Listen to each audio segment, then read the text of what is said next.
The historic environment around the teaching learning building is very distinct.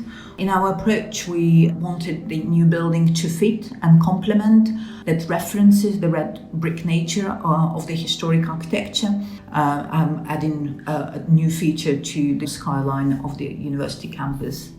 The Teaching Learning Commission was for BDP multidisciplinary team, and it's included specialists from building services, architectural lighting, acoustic, landscape design and civil and structural design.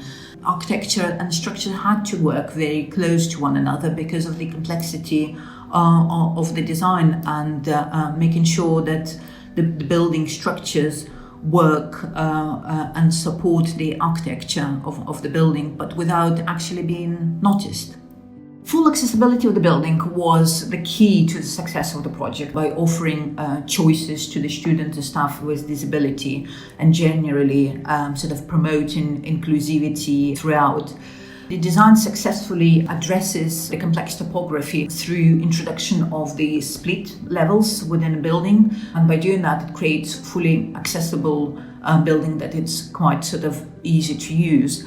The lecture theatres that sit in the middle of the building, they offer an opportunity for the students not just being able to use the lecture theatres, but offer any choices. For example, in our 500-seat lecture theatres, anyone in a wheelchair has an opportunity to experience lectures at 3 different levels within a building, where often in lecture theatres, wheelchair users just confined to a single location.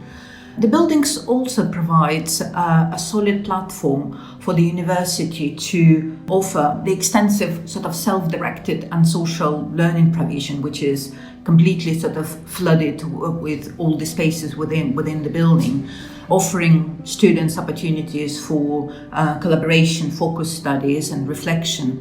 All in all, the feedback from the students was really, really positive. They like the social learning spaces within the building. They like lecture theatres. They like the fact that it's sort of very flexible, easy accessible, particularly from the inclusivity point of view, and really well received by the students and staff.